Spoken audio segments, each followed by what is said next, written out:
Welcome back to One Non-Blonde. I'm your host, Kim, and today I've got Colin Bressler. He's an up-and-coming independent director and writer of films, and he's now one of my biggest nightmares, not in a good way. Welcome, Colin. How are you doing? Great. Thank you for having me. This is awesome. Yeah, great intro. I love it.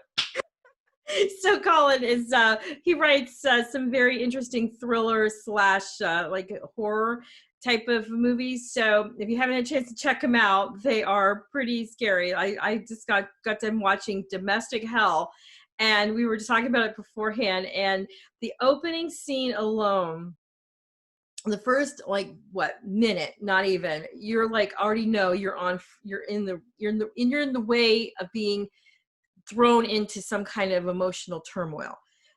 Just the clouds coming through, and the way the cinema, it's just like they come through, and then you hear this voice that's very deadpan, and you're like, is this person alive? Is this person dead? Who is he talking to? Why is he talking to this person the way he's talking to her? And then you see, Juliet, and she's laying there, and she looks like she's dead, and you're like, oh my God, this guy has killed her. And he's like going on and talking about why he killed her. But that's not the case. I won't give too much away, but oh my goodness, it's like amazing. So again, Domestic Hell it truly is a nightmare in a good way. Yeah, thanks. I mean, all filmmakers, I'm sure we can all agree that like we take great pains in how to start a movie. I think a lot about it. I'm always like, I don't know, I want something, it's got to grab you, obviously, because like there's so much content out there that I'm sure people might come across your movie and then they're like 5 minutes in, they're like, next one, So like that was hard because I was like, man, I mean, starting a movie with a monologue, because it's basically a monologue. Mm-hmm. I was definitely like, I was grappling with it because I was like, I mean, I kind of like to start a movie with either action or something kind of intense going on. But I was like, there's no other way to start this movie. But Jack, the main character, Jack, played by Scotty Walker, talking directly at you basically to set the tone or the stage. So like everything you said there was amazing because like that's exactly like the intention that we had, in the writing process. No, you did. It grabs you because like I said, with the, you're like the clouds are going through, and it's kind of like you could tell it's a very rural area, like kind of remote. So you kind of had that feeling of like, I'm in a situation where it's very not easily populated, not overly populated area. And this voice just coming at you, like you said, and it's like, okay, what are we going to get into now? So yeah, and he was Thank you. amazing as an actor. I mean, he was very believable, and like I said, in a good way because he was a great actor, but in a bad way, it's like I don't know if I see him on the street, I don't know if I want to talk to him. Yeah, no, exactly. And I think he once said to me after, he's like, yeah, like when we go to screenings and stuff, he's like, he was concerned about it because he was like, women are going to be like looking at him like, get away from me kind of thing. So, Creeper. yeah. Yeah, and actually we did a lot of him and I worked a long time together for that character. And one of our sort of like analyzation points is Henry, Portrait of a Serial Killer, Mm-hmm. the 80s movie. I think it was 80s. But yeah, he talked a lot about the actor. I'm blanking on his name, the actor that played that role, but he talked a lot about, he saw interviews, he watched interviews with that guy, I can't think, Michael Reisner or something like that. But anyway, but yeah, so he talked a lot about that. So like, that was a big way sort of to define the character and figure out where to go with it.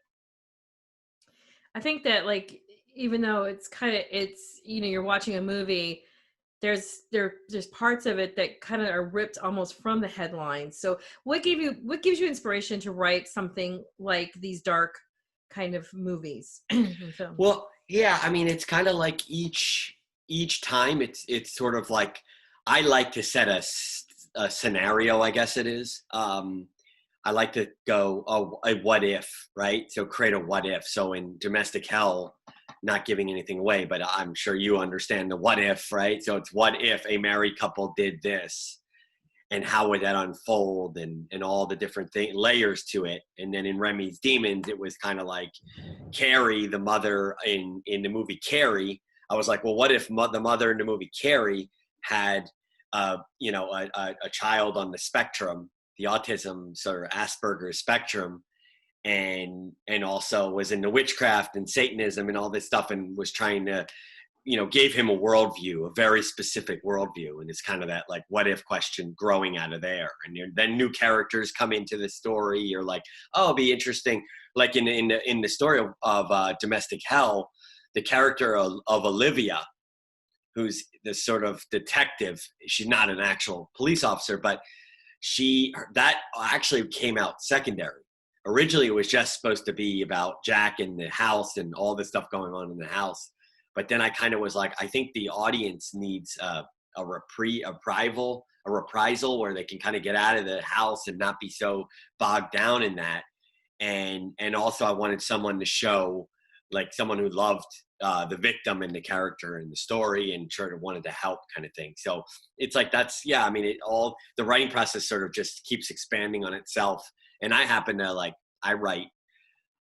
I'm kind of known by the actors I work with. They get very frustrated because I kind of tweak the script the day. I mean, I've been known to write something new the day before a shoot, and I show up and they're like, I literally rehearsed this for my husband last night. Now you want me to do totally different things. So yeah, I mean, it's an ongoing, never-ending process. And in editing, the backside is the same thing. You start editing and you just tinker, and you're never done. So. Yeah. So you write, you direct, and then you edit, correct? Yeah, I mean, I get credit for all this, but the truth is, it's only because I don't have resources, so I can't afford anyone to work with. And I'm not someone who, I don't really like, I pay all the actors, I pay everyone a small amount, but I pay, right? I just don't, I'm a professional cameraman. That's my job.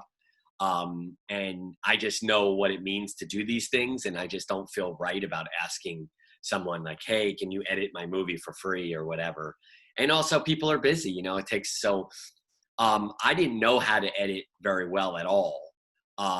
Going into my first movie, Sleepover, and I did a documentary with my wife, called Sandra's Revolution, which is available on Amazon.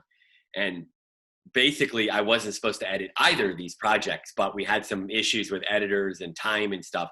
So I just kind of, one day I was like, I need to just, get off the pot, so to speak.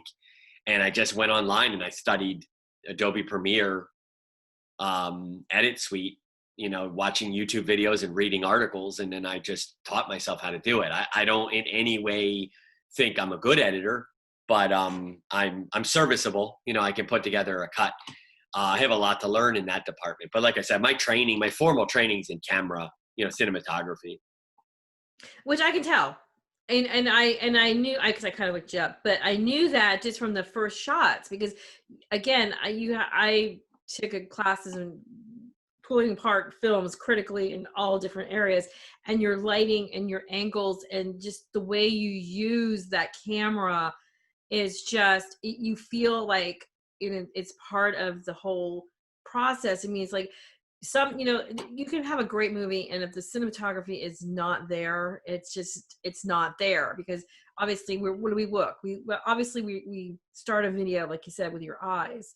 So, you grab that attention immediately. And I think that's important. Like you talked about at the beginning of both of the movies that I've watched so far, within the first couple minutes, you're going, okay, you grab my attention because of the visual and, and the music that you use.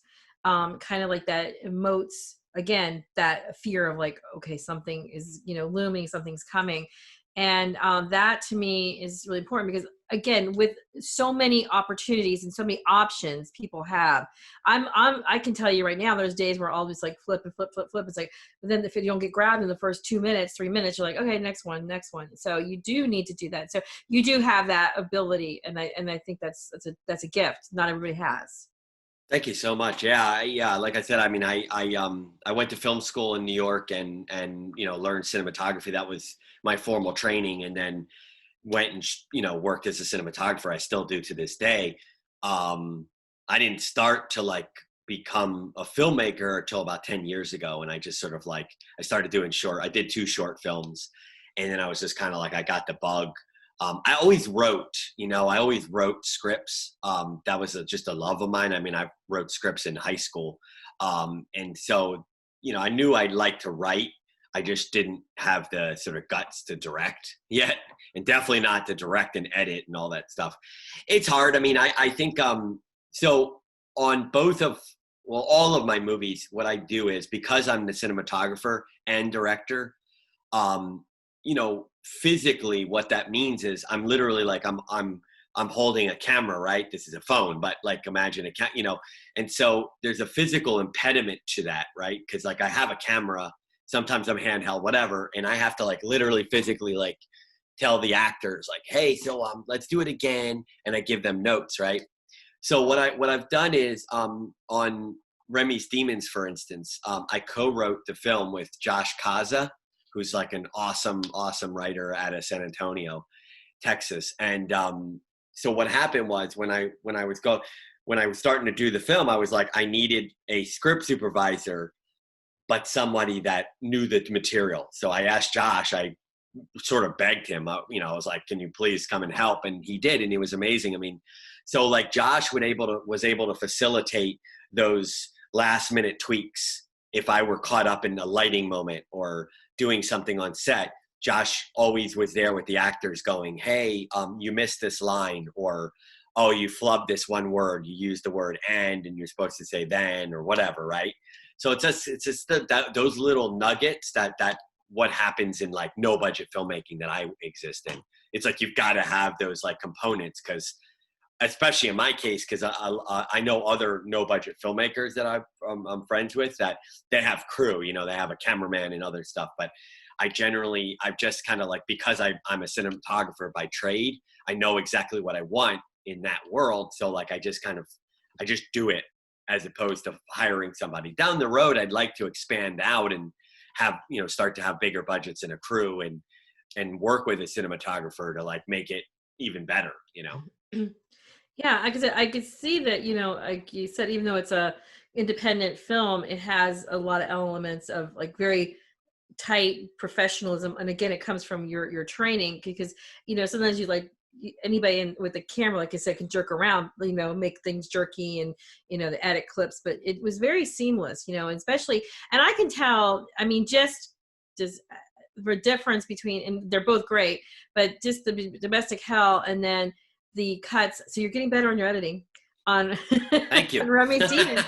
And so, I mean, not that, like I said, neither one of them were bad, but I'm just saying. No, I appreciate it. You can definitely see there's a little more seamlessness to it, which again, it's part of like, your vision as the person who wrote it and the person who, filmed it. And it's like, now how do I convey that to the audience without putting too much time into something or too little time? And, so it's like a balancing act that it's very difficult, because you see this vision and what it's in your head. Like for me, it's like, I know it's in my head, but sometimes it doesn't always come out in your mouth or on, on film, what you think it should be. So both of them were amazing. Now, where do you find your actors? Now, you're out of where? You're out of Texas? I'm out of San Antonio, Texas. Yeah. Yeah, Texas. So that's another thing too. Anybody who's watched his movies, his backdrop is Texas, and it is like, you want to go there, because it's like, because you could see,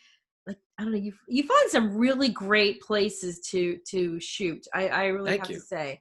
I mean, it's like the wildflowers and it's just very, it brings that whole feeling of desolation, in the sense of like, I'm in a place where it's not very populated, but at the same time, a place that's very calming, but at the same time can be very eerie, which is a very hard thing to put together, but you make it.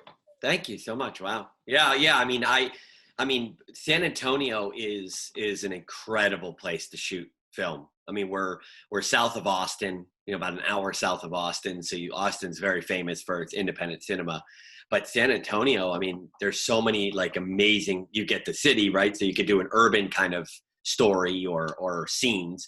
But then you get like just 10, 15 minutes out to the west, to the east, to the north, it gets very rustic and rural, and you can do really cool looking scenes, but you're not so far away from the city that people can't, the crew and the cast can't get to you.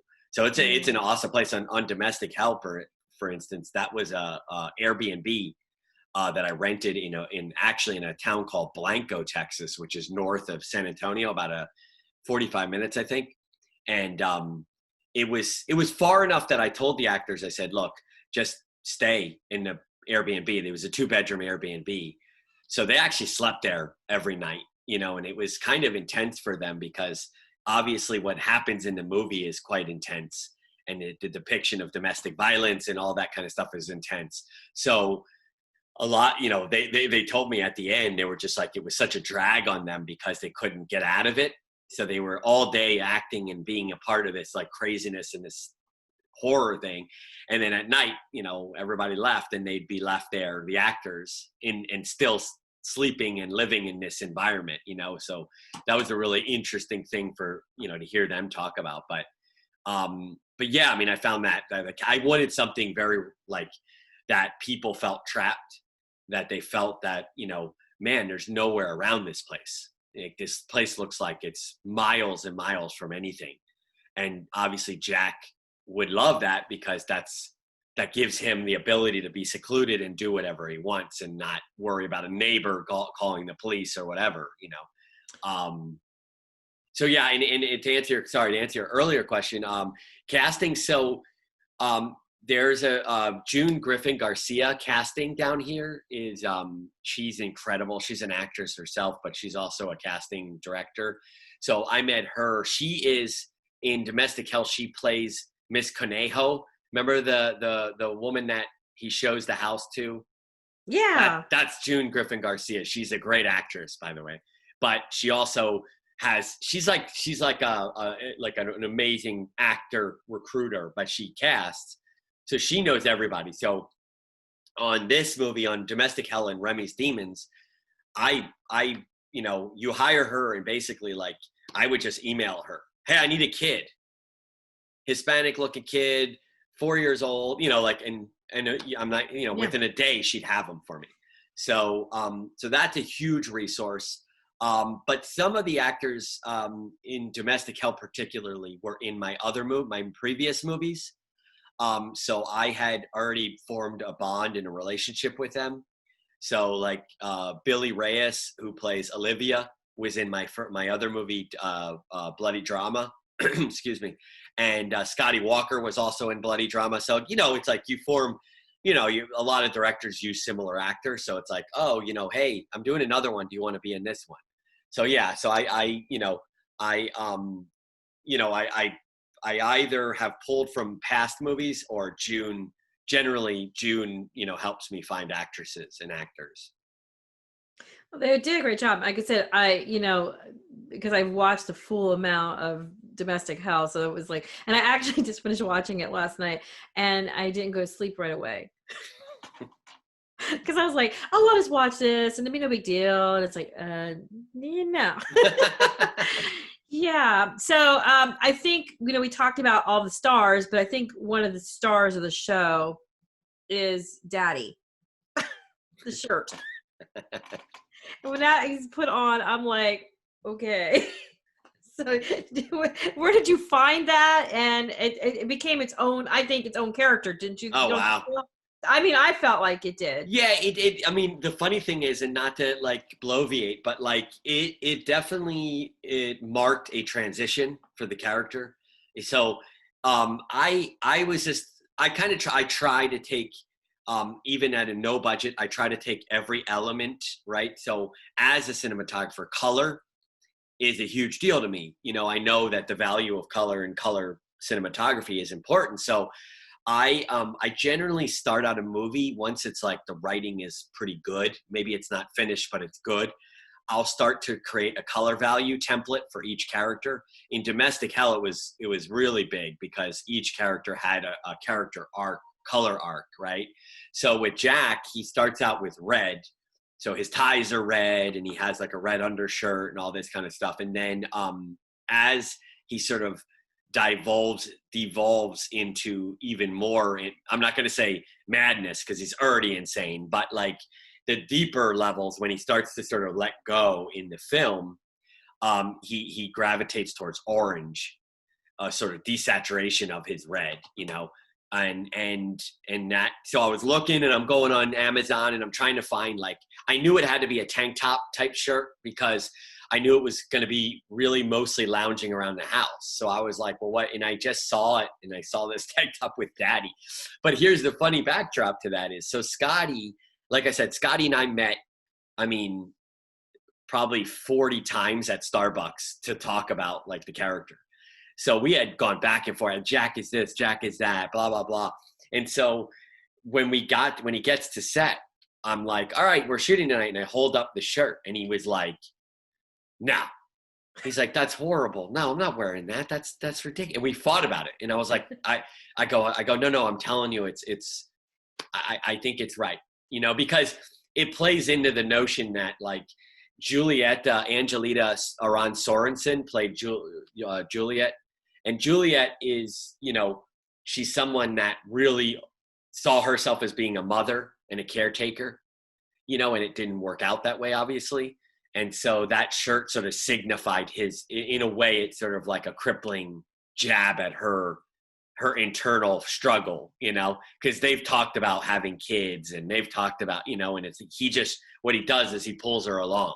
Oh yeah, we will, but not now. It's not the right time. So that shirt signified kind of a in your face, like, hi, I'm Daddy, even though I never gave you kids kind of thing. And obviously the other connotations, but yeah, it was, and Scotty finally put it on and then we did a screening and people were reacting the way you did. And he was just like, he goes, all right, fine. You're right. You're like, no, I feel like he changes his character, you know, like, you know, he's throughout the whole movie, he's like you said, but when he dons that shirt on, it's almost like he's put on a new skin, you know, and it's like, I don't even know if he realizes how much it changed his persona, you know, and his facial expressions and just everything. I just felt like it almost empowered him. So let him know. I thought it looked like it really empowered him as an actor because I think he had to compete with that shirt. And so I think it made him more a visible actor to me. At least I did. You know? Yeah, that's yeah. I'm sure it did. I mean, sure that the sort of because it's obviously an in your face type thing. So maybe it helped him when he's wearing it and feeling. And again, like I said, like he kind of didn't like it, and it might have actually played that up a little bit too because he didn't sort of fully buy into it, and that might have actually added to his agitation about the experience. And so yeah.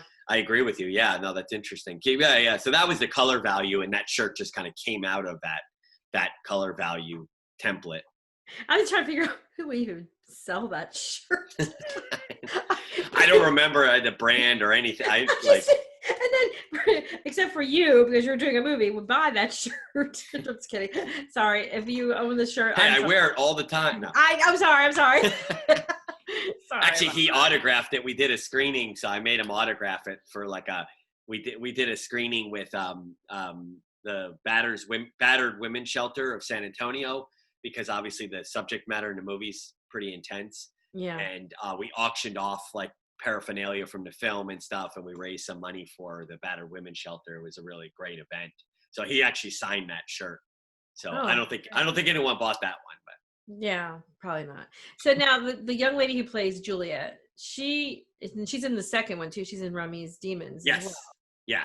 And, she's a really great actress too. And you've worked with her quite a bit then too, or? Yeah, Angelita. I met her on Remy's Demons. I met her on Domestic Hell, and we casted her as Juliet.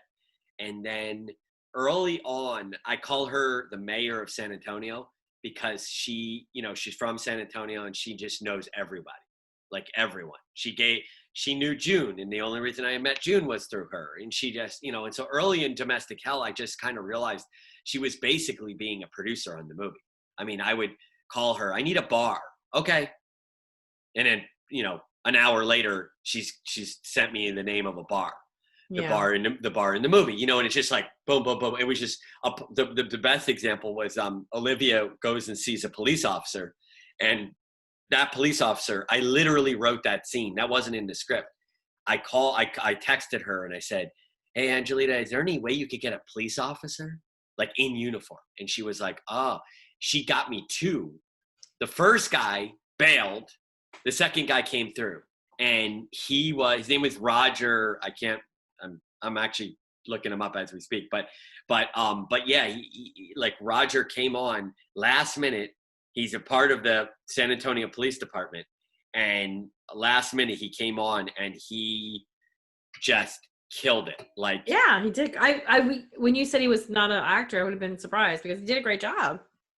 yeah, no, When he came on and like I said, I mean, I know he actually does acting a little bit, but like I said, he's a professional police officer, and he came on, and it was the most amazing thing is we shot outside. We stole the scene. We had no permit or anything. We shot out front of the police department, the downtown, like the big one too, the one downtown San Antonio. And I was on eggshells the whole time because I'm from New York, and I know that in New York you get kicked out like within seconds, you know. So I'm sitting there, we're shooting, and he goes to me, he does one take, flawless, and he goes to me, he's like, "Hey, can I get another?" And I was like, "What? This is Robert De Niro? Like, what's going on?" Then he was awesome. Like, he goes, "Hey, I want to try that again. I want to say it like this." And I was like, this is insane. But that's what she brought to the table. So Angelita Ron Sorensen, like, has really the last two movies, Domestic Hell and Remy's Demons. I mean, she's an invaluable part of my team, honestly. Like, my team is basically like me, Josh Kaza, Ivy Lamb co-wrote Domestic Hell, because I knew that the subject matter in the movie, I needed her to help me make it real and make it work, you know, better. And those monologues and the conversations between the two women were all her. Like, I'm not going to take any ounce of credit for any of that. Like, she wrote those, all. So, you know, it just, you know, you have to have like a niche team around you to sort of develop and make these things work. So yeah, Angelita's been like an unbelievable producer on the last two movies, you know, Domestic Hell and Remy's Demons.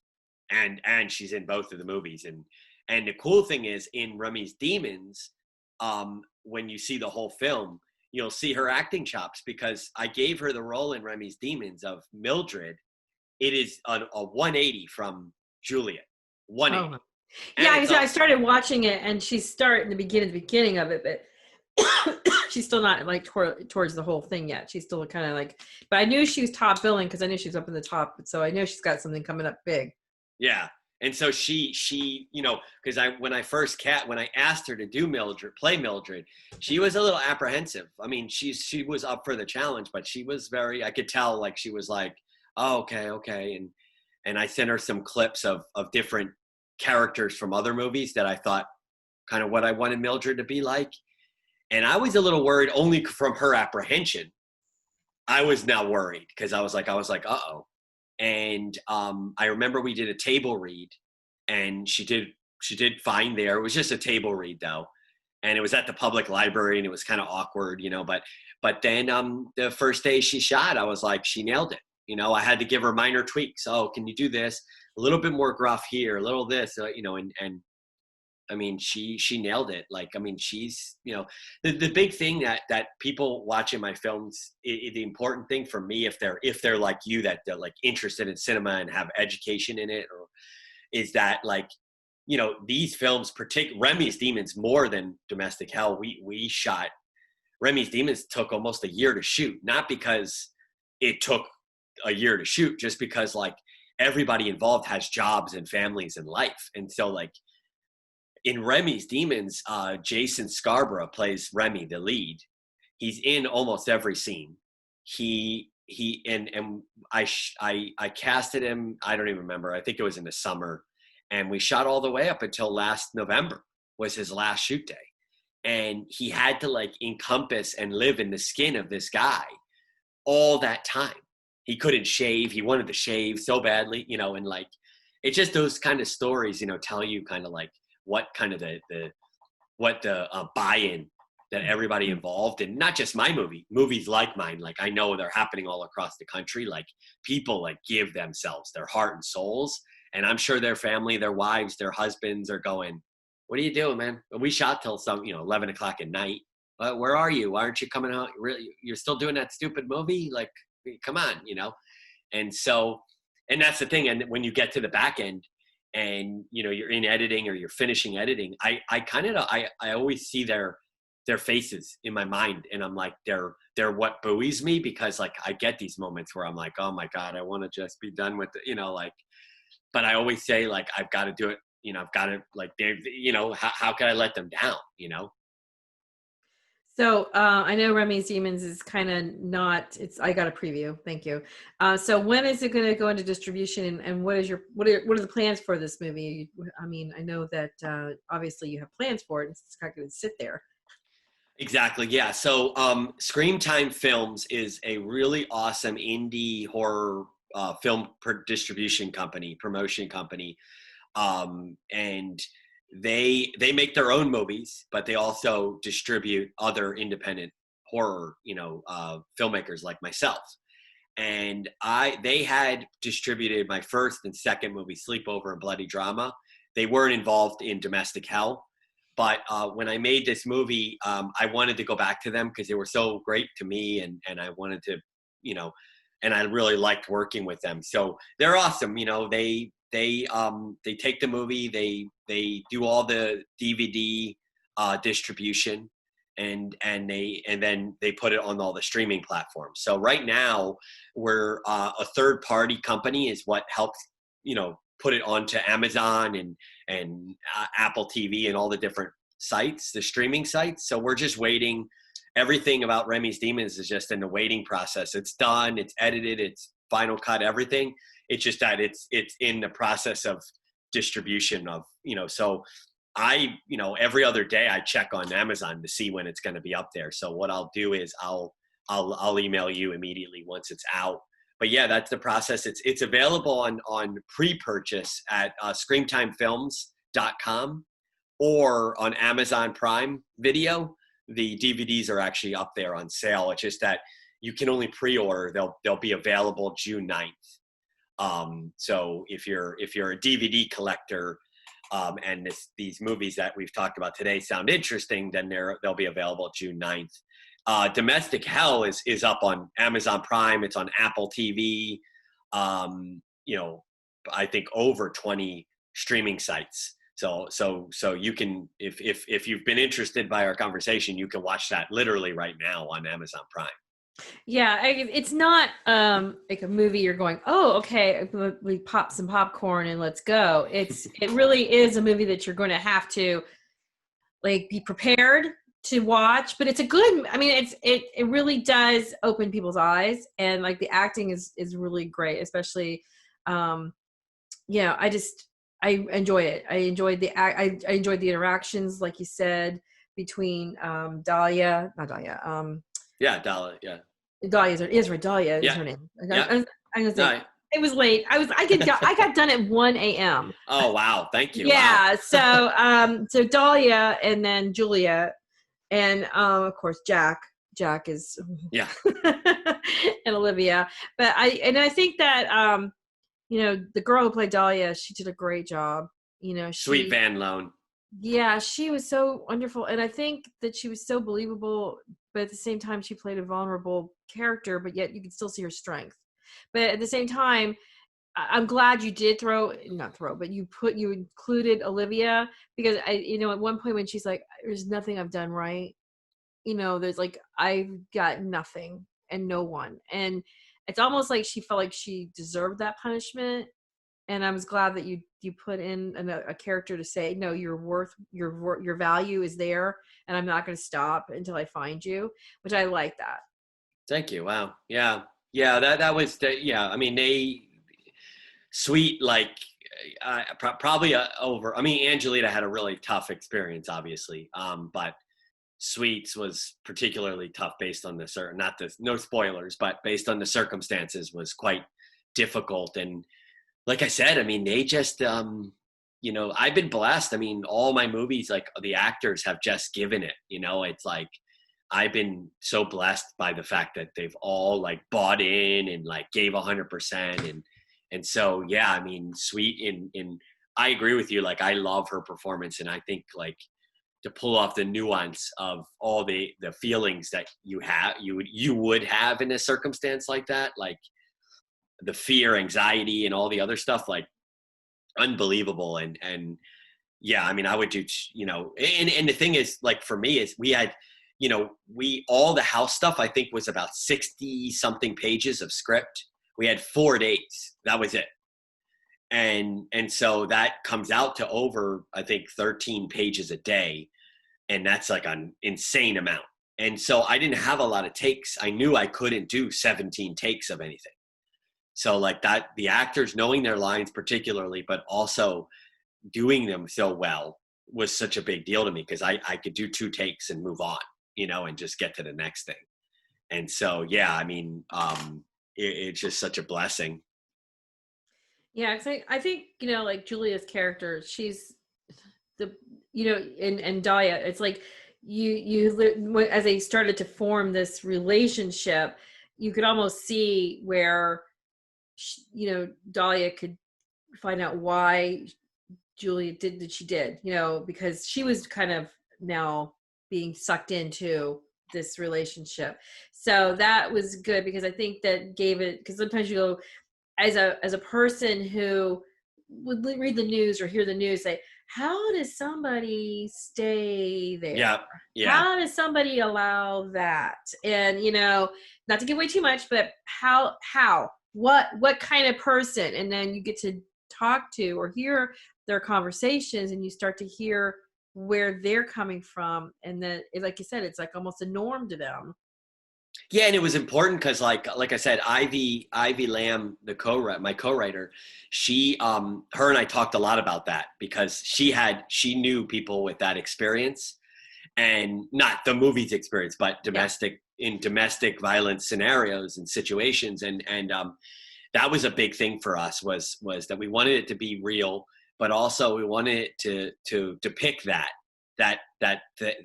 idea that Julia, I've been saying Juliet the whole time, by the way. Julia, I don't even know my own movie.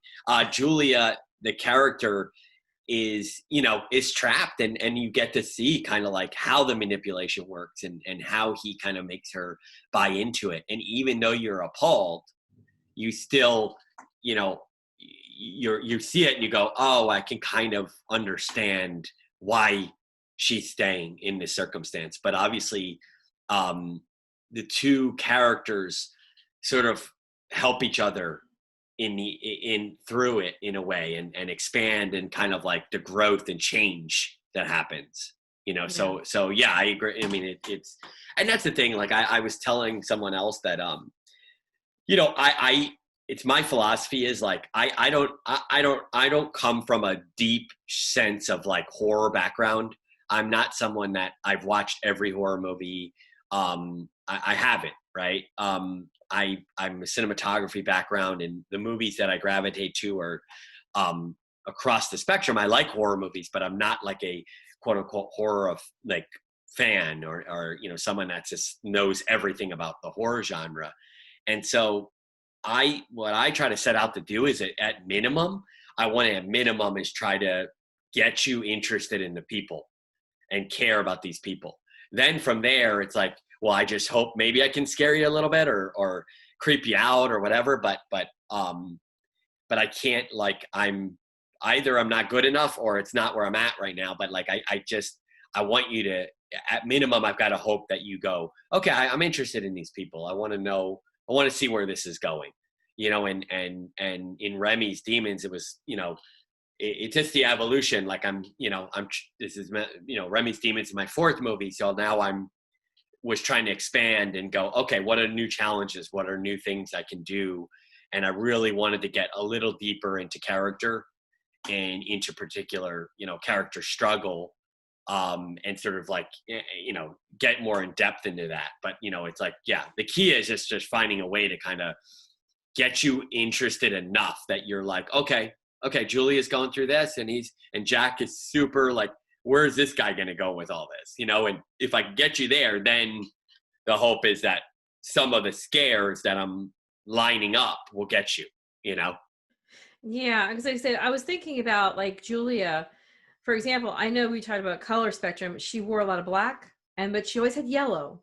There's always a little yellow somewhere. And in that last few scenes, the yellow dress and the hair and the sunflower. Again, was that part of what you were trying to do? I caught it. Yeah.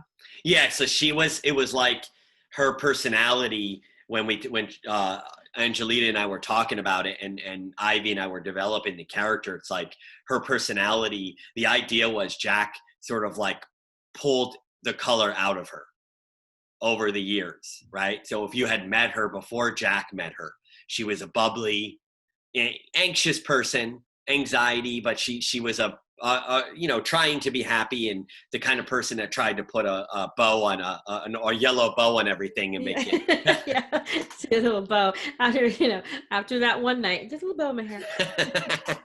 Yeah, so I mean, and so the idea was that in the first X amount of story, she's in black, and by design, it's like he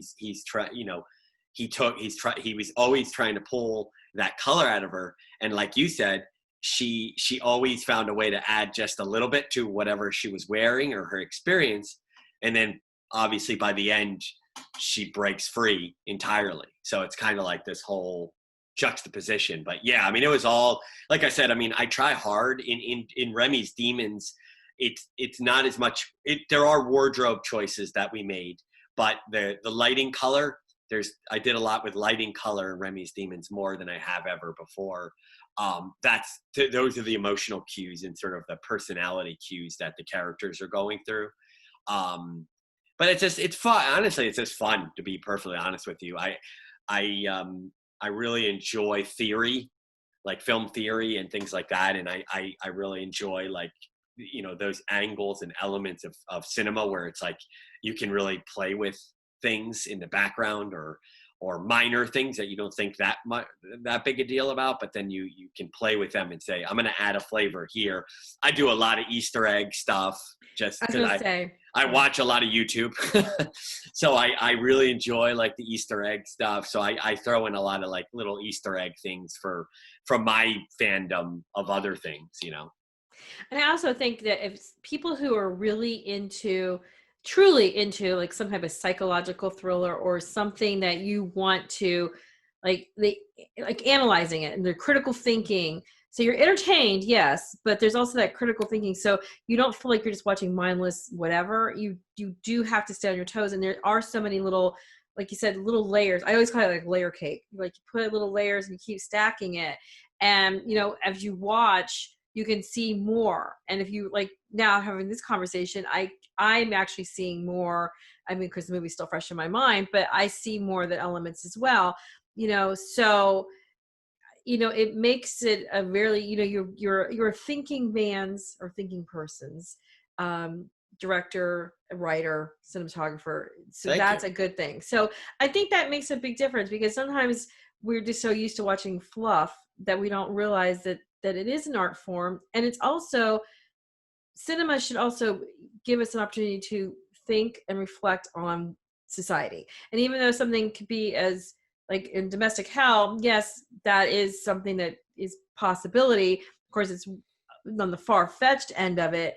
It's still something that's like, it's a conversation piece. It's something that you have to think about, and it resonates with you. It's like, wow, can somebody be this way, but then be that way, and the feelings of people, and how somebody can actually just completely crush another person's personality, but like you said, still trying to keep a little bit of me there. I was completely broken, but yet there's a little glimmer of me, and that's what I love. So when you're watching it, look at Julia and her outfits and her choices and how she wears it, and I know, like in some of her darkest moments, there was no yellow at all.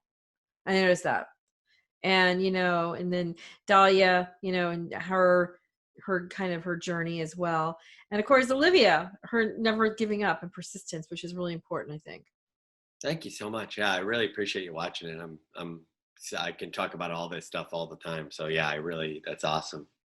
Yeah, I'm a person like if I'm gonna interview you, I'm gonna actually watch your movies and I'm gonna read a book. I mean, I don't want to be a person that's like, give me the cliff notes and I try to spend time with each of the things that I am gonna be interviewing because I feel as though it's your art and this is my art.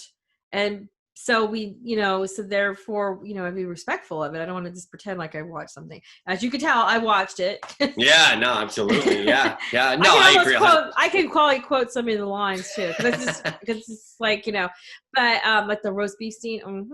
So that one was like I think to me a turning point for Dahlia and Julia, when it's like why did you stay, type of thing. So not to give anything too much away, but what there's that there you go. Where did that become?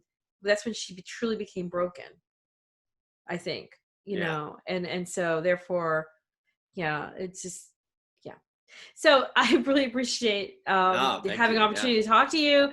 I cannot wait to finish Remy's Demons. I'm at like 30-minute mark, so I'm, where they're at in the of course I'm sure you remember.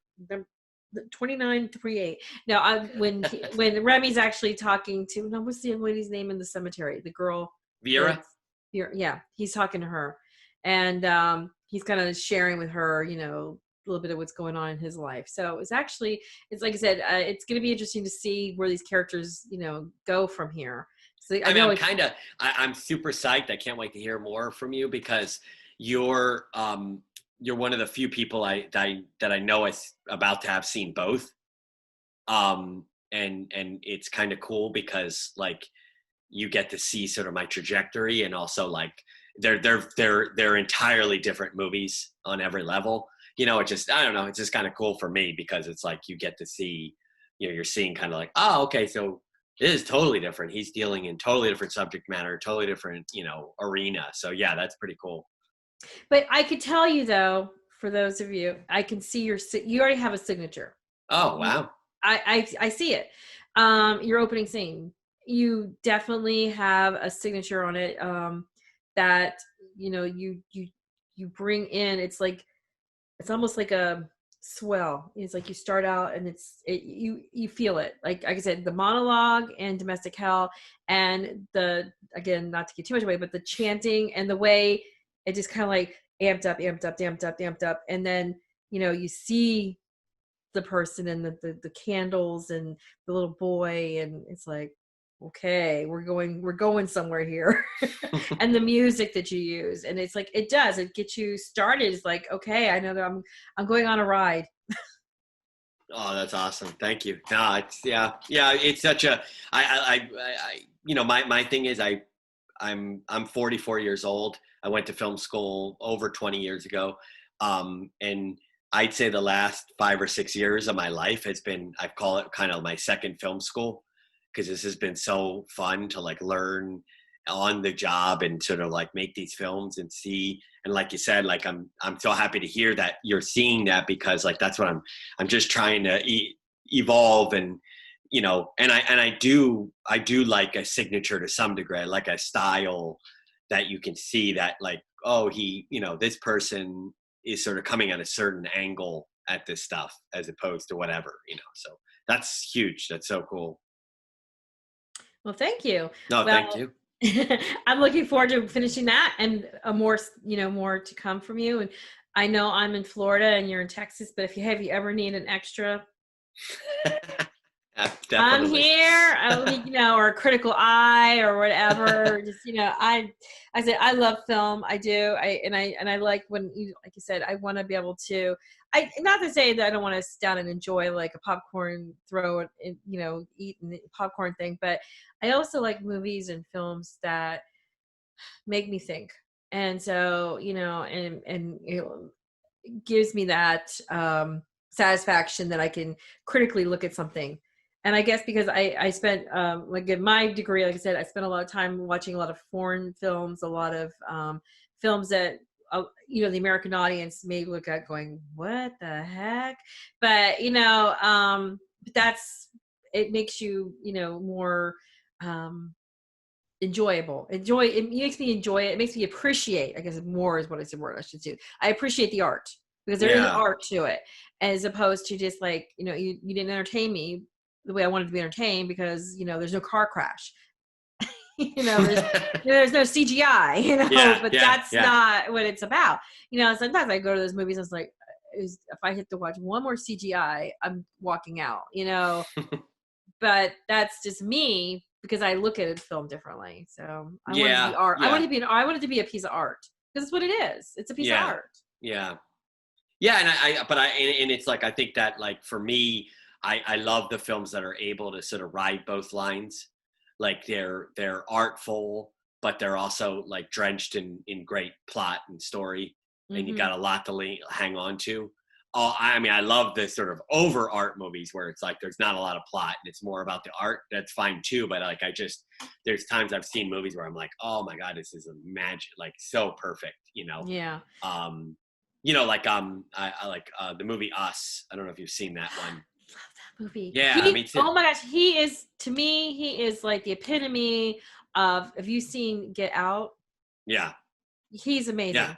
yeah. I know. Like Us, I was just like, Get Out was amazing, and then I was like, wow, because like I said, the movie had a sort of, there was like a little bit of an artsy feel, but it had enough plot and suspense to keep me interested in all that. I was just like, wow, what a Yeah, Us. I mean, if you haven't seen Us, it is like, oh my gosh. And we went and saw the movie theater, which I'm so glad. I don't know about Texas, but Florida is finally allowing us to go to the movies tonight. It's supposed to be, I'm not sure if I'm going to go tonight, oh but really? I Oh love wow. going to the cinema because to me, it's like it's the experience. Me too. Yeah. So, in fact, I think, are you friends with Dale Niehaus? Maybe not. So anyways, Dale is an actor. Him and I are supposed to have a movie date, even though he's in Nice. Oklahoma. We're gonna just Skype because That's he's awesome. gonna take his his kids, and I'm gonna take my husband. We're gonna like share our experience because we both were talking about how much the movie theater is an experience for us. Yeah, it is So so great. when I did an interview with him, we were talking about our favorite food, how to prepare ourselves in our seats. We had a whole thing on it, but but no, I saw it at the movie theater and it just blew me away. It was just like, yeah, he's just an amazing. That is something, that's what the kind of movies I like. So in your movies, you have that kind of same kind of, format, I think. Not your copying, but that same No, type of of course, yeah. style. I would take it in a second. That guy's like Yeah. otherworldly. Like Yeah, the same I, style though. I could see the style, and I could see that you really, you have a vision and a and a narrative that you're going towards. I mean, when I was making Bloody Drama when he put out Get Out, and I was just like, I remember I went to it was like I was halfway shooting that movie, and that movie was a slasher movie, and I was like, I saw Get Out, and I was like, oh my god, like okay, like wow. And it definitely Get Out definitely inspired Domestic Hell big time. Domestic Hell's biggest influence was The Shining, but but the style of Get Out, like I was just like, wow, I want to make a movie like that. Like I want to try to make a movie like that. So it definitely like inspired big time that movie. Yeah, because like you said, I think it's just like that whole psychological drama. I love psychological thrillers because I think, again, and you have to think about the psyche of a person's mind. Because under normal circumstances, we think, oh, I wouldn't do that, or that's, but then when you're thrust into something, how do you go into survival mode? How do you, and then the mind of the person who's doing the domestic violence or the kind of the puppeteer, Yeah. how do you get involved in that puppeteer's life, but then how does that puppeteer kind of like do what he does? And yeah, it's